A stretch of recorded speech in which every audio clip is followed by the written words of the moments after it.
या भूमीचा पुत्र शहाजी बापू पाटील साहेब अंबाबाईचं आशीर्वाद घेण्यासाठी सांगोला शहरानं ज्या सुपुत्राला 5,000पेक्षा जास्त मतानं निवडून दिलं आणि संपूर्ण महाराष्ट्रामध्ये चर्चेचा विषय ठरवला ते आनंदभाऊ माने यांचंही मौद नगरीमध्ये सहर्ष स्वागत। त्यांच्या सोबत आलेली त्यांची सर्व जीवाभावाची नगरसेवक मंडळी त्यांचंही या ठिकाणी स्वागत। आपणा सर्वांना ज्ञात आहे कालची सांगोला तालुक्याच्या नगरपालिकेची निवडणूक होत असताना निवडणूक जरी शहरापुरती बहुमर्यादित असली तरी या मानदेशी मातीतील सुपुत्र शहाजी बापू पाटील साहेबांना त्या निमित्तानं घेरण्याचं एरगटण्याचा चक्रव्यूहात अडकवण्याचा प्रयत्न या राज्यामध्ये घडला आणि हा प्रयत्न घडत असताना गाव खेड्यातल्या तरुणाला माता भगिनींना युवकांना गोरगरीब घरातल्या 18 पगड जातीतल्या सगळ्या माणसांना सगळ्यांचं लक्ष आमचं सगळ्यांचं कुठं लक्ष लागलं होतं तर ते सांगोल्याच्या नगरपालिकेच्या इलेक्शन वरती लागलं होतं। मतदान होत असताना काय झालं आपल्या उघड्या डोळ्यानं आपण बघितलं। ऐन मताच्या वेळेस लोक चर्चा करत होती आनंदभाऊ माने हा माणूस नगरसेवक पदासाठी सुद्धा उभा राहणार नाही। आता थांबला माणूस, आता राजकारणातून बाजूला फेकला गेला, आउट झाला, सोडून दिलं। पण त्या सगळ्यांना माहित नव्हतं या सांगोला तालुक्यामध्ये 40 वर्षापेक्षा जास्त संघर्ष करणारा संघर्ष पुत्र ज्याच्या पाठीमागे ठाम आहे त्या माणसाला मातीतून पुढे काढून हिरा बनवण्याची ताकद शहाजी बापू पाटील साहेबांसोबत आहे। तुम्ही बघितलं एका महिन्यापूर्वी नगरसेवक पद मला नको म्हणणारा माणूस, संजीव भाऊ तुम्ही या गोष्टीचं साक्षीदार आहात, गडी नगरसेवक नको म्हणणारा माणूस बापूने आणि या सांगोला तालुक्यातल्या जनतेनं नगराध्यक्ष केला आणि नुसता नगराध्यक्ष केला नाही मित्रांनो, बहुमताला 10-12 माणसांची गरज असते। बापूला एकटं पाडलं, सगळं नेतृत्व, सगळे नेते मंडळी, पैशवान गडी, सगळी माणसं, आता बरंच बोलणं योग्य नाही पण सगळंच गडी एका ठिकाणी आलं आणि व्यूहरचना केली। त्यांना वाटलं वाघ म्हातारा झालाय, वाघ काय करतो।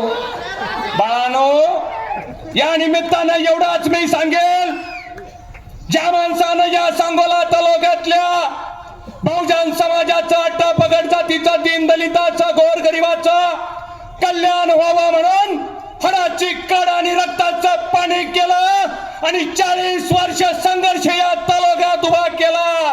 त्यांना कमजोर समजायची घोड चूक तुम्ही केली आणि वाघाने एका झडपत सगळं गडीगार केलं। म्हणून म्हणावंसं वाटतं माना की तू शेर है इस जंगल का, माना कि तू शेर है इस जंगल का, हम भी वो शिकारी है तेरे जंगल में आके तुझे ठोक देंगे। या सांगोला तालुक्यामध्ये या नेतृत्वानं काम करत असताना तुम्हाला सगळ्याला माहिती आहे माझ्या 14 गावाची सशे होलपट झाली होती। माणसं उस्तुडीला जात होती, वसईला जात होती, तरण्या बांड पोरांची लग्न व्हायची, हातामध्ये कोयतं घेऊन कारभारणीला उसाच्या फळात घेऊन जावं लागायचं। 8 महिन्याचं 10 महिन्याचं वर्षाचं तानं बाळ उसाच्या फळामध्ये ठेवून माझ्या माता भगिनीला मोळ्या उचलाव्या लागत होत्या। डोक्यावरती वसईच्या पाट्या घेऊन डोक्याची केस जापर्यंत तरण्या बांड पोरांना काम करायला लागत होती आणि हे स्वप्न बदलायसाठी माझ्या नेत्यानं हत्तीनं धडका द्याव्या तशा या सांगोला तालुक्याच्या राजकीय शक्तींना धडका दिल्या। आणि 14 गावाला पाणी मिळावं, त्यांचं जीवन बदलावं, त्यांच्या जीवनात आनंदाचा क्षण यावा म्हणून बारामती आणि फलटणनं जे पाणी पळवलं होतं ते पाणी महागारी मागवण्यासाठी खूप मोठा संघर्ष करावा लागला. बऱ्याच घडी आता टाचा उचलून सांगतात उजनीचं पाणी आम्ही आणलं. सवाल आहे आम्हाला त्यांना करायचंय, उजनीचं पाण्याची भूमिपूजन करून तुम्ही कुठं गडप झाला होता? 30 वर्ष या भागाला पाणी मिळालं नाही. माझ्या नेतृत्वाची आमदार की उजनीच्या पाण्यासाठी गेली आहे. इटकीवाले असतील, कटपळा असेल, खवसपूर असेल, चिकमहूद असेल, आचकदानी, बागलवाडी, सोनलवाडी, लक्ष्मीनगर, कमलापूर, आजनाळ, वाकी, शिवणे सगळं ऐका. बारामती आणि फलटणचं पाणी महागारी फिरून उजनीचं 2 TMC पाणी मंजूर केलं आणि नेता ब्रिज कॅन्डीला मरणाच्या दारात होता. या तालुक्यातल्या ज्या गड्यांनी नेत्याला बघायसाठी गेलं आणि तालुक्यात येऊन कुजबूज सुरू झाली. कोण म्हणतं बापूला टीबी झाला, कोण म्हणतं किडनी खराब झाली, कोण म्हणतं लिव्हर खराब झालं, कोण म्हणतं बापूच माघारी येणार नाही. अरे ज्याला देव तारी त्याला कोण मारी? ज्यांच्या हातात विश्वासानं हातात हात घेऊन सांगितलं होतं माझं काय बरं वाईट झालं तर सांगोला लक्ष द्या, नाही सांगितलं दिग्विजय पाटला लक्ष द्या, नाही सांगितलं सागर पाटला लक्ष द्या, नाही सांगितलं चिकमावदाकडे लक्ष द्या, सांगितलं एवढंच. जरी शहाजी पाटलाला मरण आलं तर या सांगोला तालुक्याकडे लक्ष द्या. तुम्हाला सगळ्याला माहिती आहे नेता कोमातून बाहेर आला.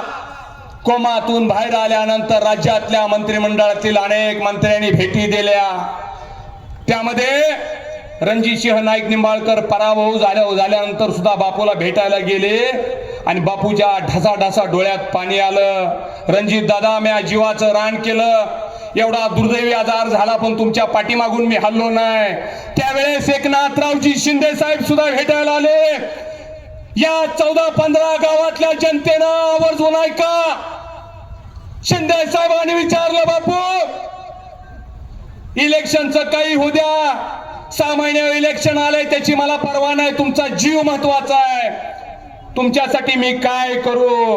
माझ्या नेतृत्वानं नाही सांगितलं माझ्या घराकडे लक्ष द्या, माझ्या नेतृत्वानं नाही सांगितलं माझ्या पाठीमागं कुणाला तरी आमदारकी द्या, माझ्या नेतृत्वानं सांगितलं 14 गावाचं पाणी मंजूर करा आणि त्या ठिकाणी ती सही झाली आहे. आज गडी टाचा उचलून सांगतात उजनीचं हिकुन पाईप टाकतून तकुन पाईप टाकतो का तुझ्या बाणांनी का पाईप? मला नेत्यानं सांगितलं होतं बोलायचं नाही. अरे राजकारणासाठी आमचा जन्म झाला नाही. पंक्चरी काढणारी आम्ही गौगरी घातली पोरं, ज्याचा बाप आम्ही ऐन तारुण्यात कॉलेजची परीक्षा देताना शेवटचा पेपर राहिला आणि माझा बाप झोपल्या ठिकाणी मरून पडला. अशा घरातली आम्ही पोरं आयुष्यभर पंक्चरी काढल्या. अरे आम्हाला कोण विचारत होतं आनंद भाऊ जे दुःख तुमचं तेच दुःख आमचं? नाही विचारलं आम्हाला कोणी. ग्रामपंचायतला मी पॅनल लावायला गेलो, लोकांनी चेष्टा केली, पण ह्या नेत्यानं पहिल्या तडाख्याला मला पंचायत समितीचा सदस्य माझ्या पत्नीला केलं. एवढ्यावर ते नेतृत्व थांबलं नाही. या सांगोला तालुक्याचा तालुका प्रमुख केला. मला या निमित्तानं सांगायचं आहे आनंदा भाऊ तुमचा गुलाल बापूंनी काल सांगितलं खूप लकी आहे. गेल्या बारीला राणीताई नगराध्यक्ष झाले आणि सांगोला तालुक्याचं जुळलं. आता तुम्ही नगराध्यक्ष झालाय, पण 100% बापूंचं सगळ्या राजकारण जुळणार आहे. पण मला बापू या ठिकाणी आवर्जून सांगायचं आहे या सांगोला तालुक्यात शहाजी बापू पाटील हे नेतृत्व तयार करणारा कारखाना आहे. या सांगोला तालुक्यामध्ये गोरगरिबाची 18 पगड जातीची पोरं राजकारणात आणून त्यांना राजबिंडा नेतृत्व घडवण्याचं धमक आणि धाडस कुणामध्ये असेल तर ती शहाजी बापू पाटील साहेबांमध्ये आहे. मित्रांनो, मी तुम्हाला एवढा शब्द या ठिकाणी देतो बापूंच्या वतीनं. तुमच्यावरती जीवन जगत असताना, राजकारण समाजकारण काम करत असताना एवढंच तुम्ही लक्षात ठेवा, वयाची 70 ओलांडत असताना या नेतृत्वानं सांगोला तालुक्याला दिवस चांगला यावात म्हणून कोणताही जातीपात, कोणताही भेदभाव, कोणताही विचित्र प्रकार न करता एका पक्षावरती, एका चिन्हावरती, एकनाथरावजी शिंदे साहेबांवरती विश्वास ठेवून बाळासाहेबांचा विचार वाढवत असताना राज्यामध्ये नगरपालिका अनेक झाल्या. चर्चा सांगोल्याचीच का झाली? चर्चा आनंदभाऊचीच का झाली? चर्चा आमच्या सरगर मॅडमचीच का झाली? कारण त्यांच्या पाठीमाग तेवढं ताकदीचं नेतृत्व आहे. त्याचं नाव आहे शहाजी बापू पाटील. मित्रांनो, बापू तुम्ही काल सहज बोलला, जो जो गडी शिवसेनेला मतदान देईल, जो जो गडी धनुष्यबाणाला मतदान देईल, तो तो गडी स्वर्गात पोचणार. 100% खरं आहे. आजच्या मीडियानं तेच वाक्य दिवसभर लावून धरले. सगळीकडे राज्यभर तोच कालवा आहे आणि याचा फायदा सुद्धा बापू मुंबई महानगरपालिकेला होणार आहे. बापू, तुमच्याकडे लक्ष्मी कमी असेल पण सरस्वती खूप मोठी आहे. काय झाडी काय डोंगरानं अख्ख्या देशाला जगाला वेड लावलं बापू. आणि राज्यामधली तमाम जनता एका नावाभोवती धावते, एका नावाभोवती पळते. ते नाव आहे शहाजी बापू पाटील. आणि मी तमाम या ठिकाणी महुतकर जनतेला महुतकरांच्या वतीनं आश्वासित करतो आणि सांगतो, हे नेतृत्व मोठं झालं पाहिजे, या नेतृत्वाची ताकद वाढली पाहिजे. जर माझा नेता मोठा झाला तर तुमची माझी सगळ्याची उंची वाढणार आहे. राजकारणात काय पद मिळतात मिळत नाहीत, त्याच्यासाठी आपला सगळ्यांचाच कुणाचा जन्म झाला नाही. पण हे 70 वर्षाचं नेतृत्व, या सांगोला तालुक्याचं दिवस पालवणारं नेतृत्व आहे. 6000 कोटीचा निधी या तालुक्यामध्ये विश्व रेकॉर्ड निधी आणण्याचं काम सुद्धा या नेतृत्वानं केलंय. दुर्दैवानं जरी आम्हाला काल विधान सभेवरती अपयश आला असेल तर तुमच्या सगळ्यांच्या साक्षीनं सांगतो, नगरपालिका तो झाकी है, थोडा दिवस थांबा. हे नेतृत्व महाराष्ट्राच्या विधान परिषद दिसल्याशिवाय राहणार नाही. एवढाच या ठिकाणी परमेश्वराचरणी प्रार्थना करतो. आणि या तमाम महोत्करच्या गाव पुढाऱ्याने संजू बाबा, तुमच्या सगळ्या टीमनं, केटी पवार असतील, अरुण भाऊ असतील, संतू भाऊ असतील, उमेश दादा असतील, सगळ्यांनी खूप ताकदीनं कार्यक्रम घेतला आणि गाव खेळ